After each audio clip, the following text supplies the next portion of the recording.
Dan magang buhay! Umpisahan na naman po natin ang routine ko ay namin pala pag day off. Espesyal ngayong araw kasi birthday ng anak kong si Sean Riley. Pero bago yan, marami tayong dapat gawin para maisakatuparan ang lahat ng gusto niya. Exercise muna tayo dito sa park. Maaga pa kasi, kaya dito muna tayo. Try natin kumpletuhin ang 10,000 steps. Dito sa channel na to, promote natin ang healthy living, lalo na sa mga tulad kong tumataba na. Nakakatulong to panlaban sa stress, pampalaki ng muscles, pampapogi, pampatubo ng buhok, at marami pang iba. Pero, ang di natin alam may masakit ang puson dyan. Pangiti-ngiti lang, pero namimilipit na sa sakit yan. Di ko na natiis, kaya daan muna tayo sa Mercury para bumili ng gamot. Mahaba pila pero okay lang yan eh. Pagkatapos bumili at uminom ng gamot, bili na tayo ng cake sa my tea house. Gusto ni Sean ng money cake, kaso ang problema di daw kaya ng one day rush. Okay lang yan, bumili pa rin kami at bukas na lang namin kinunin.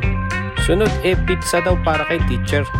Gusto daw niyang i-share kay teacher ang blessings. Baka naman mabait yan. Habang naghihintay, dito tinuturuan ko si Mrs. kung paano dapat mag-video. Kastoy, tiaramidam, kasjay, tiaramidam. Ayan, nakuha na rin namin ng pizza. Sunod yung mga treats para sa mga classmates niya. Sa point na ito is mainit na sa labas at medyo pagod na rin kami sa kakalakad. Pero okay lang yan, basta para sa mga anak gagawin ng lahat. Daan muna tayo ng school.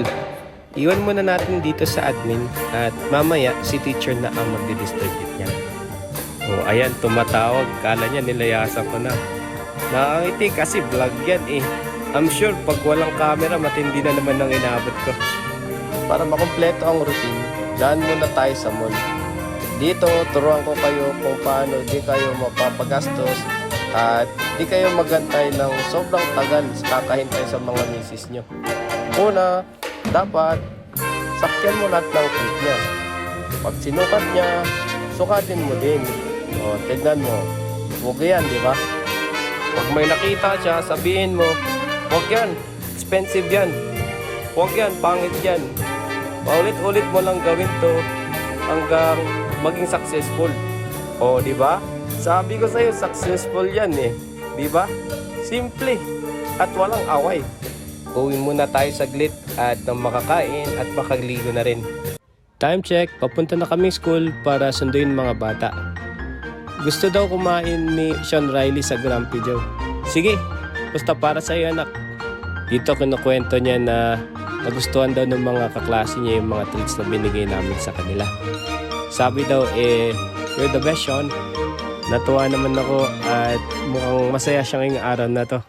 Baka sa mga ngiti niya Huwag nating kalimutang dumaan sa simbahan para magpasalamat sa lahat ng blessings na natanggap namin this year.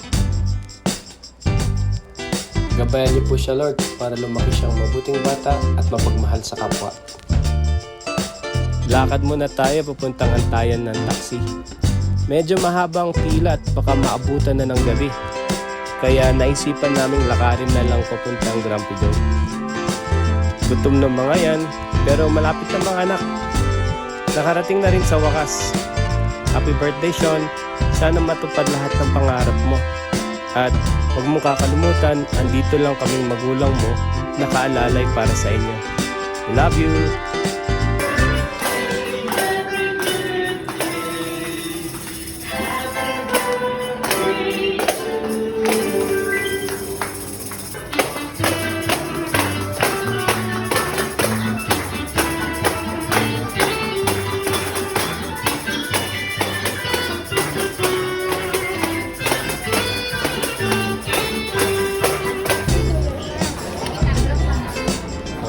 Vlog.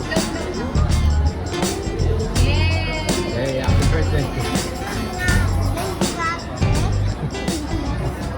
The next day.